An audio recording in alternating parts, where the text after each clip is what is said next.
পুরনো ধারাবাহিকদের মুখে কার্যত ঝামা ঘষে দিয়ে টিআরপির বিচারে সপ্তাহের সেরা শিরোপা মাথায় তুলে নিল পরিণীতা।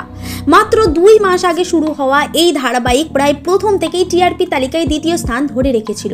উদয় প্রতাপ সিং এবং ডেবিউ করার অভিনেত্রী ঈশানী চট্টোপাধ্যায়ের জুটি প্রথম থেকেই মনে ধরেছে দর্শকদের। অথচ ধারাবাহিকের পারুল বলছেন, প্রথম থেকে সোশ্যাল মিডিয়ায় যেভাবে ট্রোলড হচ্ছিলেন তাতে ঘোর সংশয় ছিল দর্শক তাকে পছন্দ করবেন কিনা।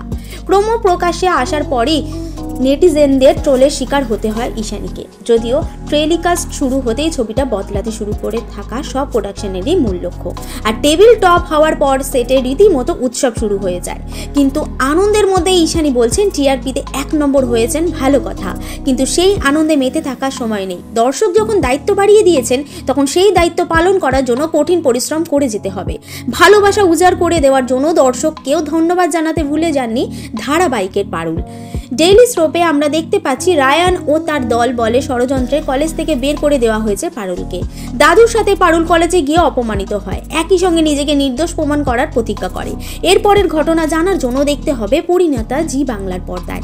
এমনই টেলিভিশনের প্রতি মুহূর্তের হাঁড়ির খবর তাড়াতাড়ি আপনাদের কাছে পৌঁছে দিতে বদ্ধপরিকর টাইমলাইন ক্রিয়েশন। আপনাদের কেমন লাগে পরিণীতা, মানে আমাদের ঈশানীকে? মন্তব্য করে জানান আমাদের মন্তব্যের বাক্সে।